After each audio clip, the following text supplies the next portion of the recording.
With Smash Bros. For 3DS and Wii U coming in the next couple months, I believe we're going to get a pretty good roster in the final version of the game. Of course though, with all these characters being revealed, I've been starting to wonder, how many characters will be left to be revealed. And through the magic of the internet, I've found that there might be some pretty good insight into how many characters are left. Now, I'm not one who usually believes in rumors or leaks, but this rumor from the website Gematsu is proven to be right on almost every character predicted. It's going all the way back to 2 E3s ago, where it predicted Wii Fit Trainer, Mega Man, and the Villager. And it's been right all the way up to just barely this E3 with Palutena, Pac-Man, and the Miis. And so, this leak is very credible, I'd say. I'd almost say it's 100% true at this moment in time. Every character on the list has been confirmed except for 3, which are Chrom from Fire Emblem, Shulk from Xenoblade, and the Chorus Men from the Rhythm Heaven series. And if you include those into the roster, then that's a fairly unique, and it's a pretty big roster too. That's around 50 characters, which would set this as the all-time highest roster for a Smash Bros. Game. This is where the slightly pessimistic view comes in though, and that's that I don't believe that there will be any other newcomer outside of the last 3 from the leak. At the moment, I believe that we know about every character that will be in Smash Bros. 3DS and Wii U, and to be honest, I'm okay with that. Chrom, Chorus Men, and Shulk sound pretty interesting, and I don't know, Chorus Men's just so out there that you gotta love it. There is still hope for more characters though, and one of the latest rumors, the leaker states that Nintendo is already working on post-game DLC for Smash Bros. Wii U and 3DS. I'm not going to get into a discussion of, how DLC, or how working on DLC before the game is out is wrong or right, but at this moment in time, I'm okay with it. More characters is always a good thing. Heck, they could add in the Forbidden 7 that were in Smash Bros. Brawl. The possibilities are almost endless for what they could include in Smash Bros. 3DS and Wii U. Now here's my disclaimer, keep in mind that it's entirely possible that there are more characters that the leaker didn't put down. Heck, he could even be wrong about some of them. And if that's the case, I'll be super excited to see all the other characters. It's also possible that some of the characters that I list will be used in, stages or backgrounds or assist trophies in the game. But for the sake of the video, I'll be assuming that every character we know about now from the leaks will be the only newcomers in the game.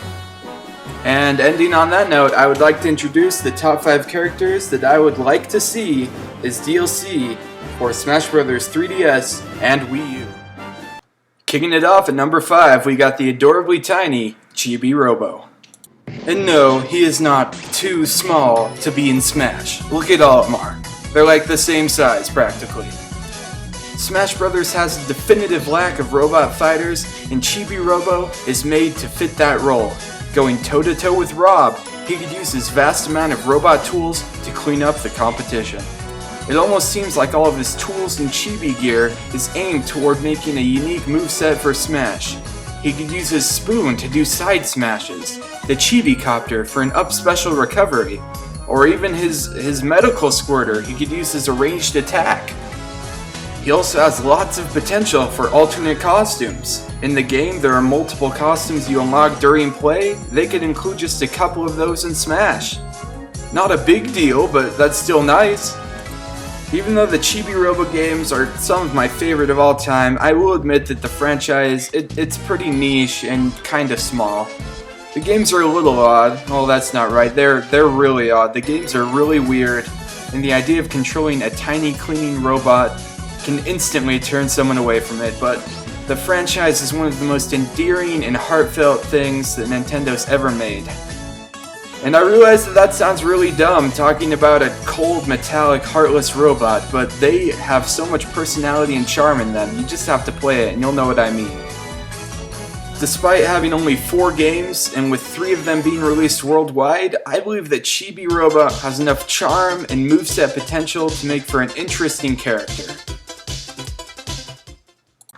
Chiming in at number 4, we have the ever-regal Prince Fluff from Kirby's Epic Yarn. I had initially put down Yarn Kirby as a wanted newcomer, but I've since found that they could probably just do an alternate costume for that. Or maybe even vice versa. They could put Yarn Kirby in the game and have Prince Fluff as an alternate costume for him. Either way, I don't care, just give me one of them. Although most will agree that Epic Yarn was one of the more weaker entries in the Kirby franchise, the game's visual style was absolutely outstanding. Going through levels and seeing all of the creative things they did with Yarn-inspired creations was truly a sight to behold. And adding in one of those Yarn creations to this game would be an excellent choice.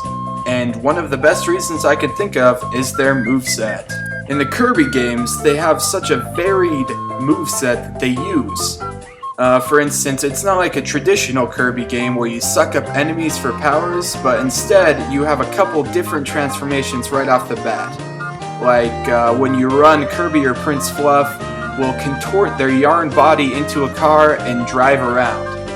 Here's another example of a transformation though. It's when they're gliding down from a high place or they're caught up into like a gust of wind. They twist their yarnish body around until they form a parachute. Of course, all of these are just kind of standard transformations that the game doesn't really emphasize and that you kind of figure out from the get-go. But there are other special transformations that turn them into much bigger and better things. Of course, you know, Kirby has kind of the standard whip attack that was present in the game, so he's got that going for him, but probably the biggest thing is that I feel that Smash Bros. Kind of prides itself on including a vast array of different characters, some with a very different visual and art style. And adding Prince Fluff or Yarn Kirby to it would definitely add something special to the game. So this one is kind of a newer pick, but I feel that it could be really cool if they do it right, and number 3 is an Inkling from Splatoon. Now they just showed this game off at E3 this year, and it looks just phenomenal. It's something new for Nintendo. They've never done anything like this before. This is a shooter. It's still family friendly though. It's not bullets, it's ink and paint. And that is really cool. That's such a cool idea. And I think that it could be translated into a playable character very well. They would have a gun kind of like, I want to say Zero Suit Samus almost, you know? But they'd use it for almost all of their attacks. They could shoot the ground, make like an ink spot where people trip on it, shoot people, they get covered in paint. It could work really well. But that's not the thing I'm really excited for. It's the other half of Splatoon, which is where the Inklings, they turn into a squid and they can travel through the paint.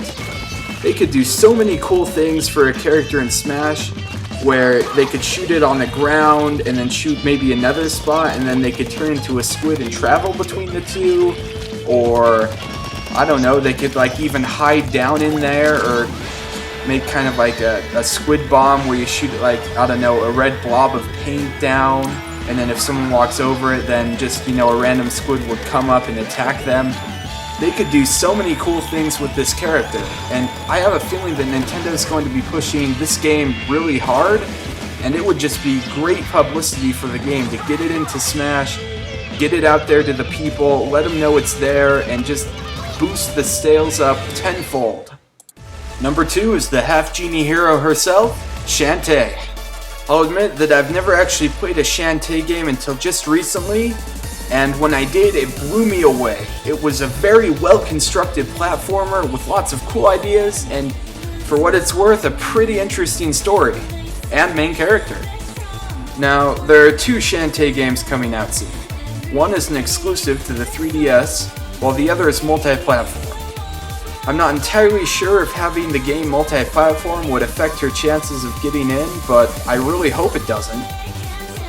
The other thing I should note about the 2 games is that the 3DS game kind of, at least in the official art, depicts more of a, I want to say a realistic Shantae with, you know, everything kind of in proportion on her body, you know, kind of a normal-sized head, normal-sized body and everything, but I think for the multi-platform one, it's kind of going for a more kind of cartoonish, chibi look, and that's the look I think that she should have in the game. I think we have almost too many realistic looking characters, and that having a chibi character, almost like Toon Link in a way, would really help separate her from all the other characters. To be fair though, I'd take her in any art style. She'd be cool either way. She would have such a varied and unique moveset. She would have her trademarked hair whip, And then alongside that, she's a genie, so she could do lots of other magical type attacks. I think in the game she has a bunch of different transformations, like I think into like an elephant or like a spider or stuff like that, so she could turn into those for attacks, or I mean, lots of different magical things she could do. They could even give her a sword if they wanted to. I think she's used one of those before. No matter how you look at it though, she would be such a great addition to the game. She would add such a varied moveset and just lots of cool things. I don't think we've ever had something based on kind of a genie element, so that would be super awesome to have in the game. We all saw this one coming, but the #1 spot has to go to my main man, Ridley, from the Metroid series. And no, he's not too big to be in Smash Brothers. Size is irrelevant in this game. If anything, it's his crazy neck that would make him not playable. How would you even fit that thing in there? But that's not the point, because I still want him in the game. The fans have been begging for Ridley since pretty much day one of Smash Brothers. There's almost no other character you can put in the game as iconic as him. I mean, sure, we have Zero Suit Samus now, but I mean, when you think of Metroid, you don't think of Zero Suit. You think of Ridley and Samus fighting in space, pretty much beating the crap out of each other. And that's what fans want to do in Smash Brothers. That's what they need, is to do that. To be fair, I can see where people are coming from with the complaints that Ridley is too big. And you're right, in most of the Metroid games, he is huge and he wouldn't fit in Smash Brothers. But in Smash, you know, they have the opportunity to change people and scale them down if they need to. So I'm confident that Sakurai could make him work in a setting like this. As for moveset potential, to be honest, I don't know. He could use his tail if he wanted to stab people, or I'm sure like his mouth is huge, so he could like, I don't know, eat people if he wanted to. See, I don't know. I can't think of a moveset, but I know I want him in the game. He would be just super awesome to have and just complete the Metroid characters, because I think after they add him, Metroid would probably never need another rep again. So here's to hoping that he'll be in the game. I really hope so. He would be cool. Probably the best Metroid rep ever in the game. And that concludes my top 5 list for characters I would like to see as DLC for Smash Brothers for Wii U and 3DS. I hope you enjoyed it. And thank you all for watching. See you later.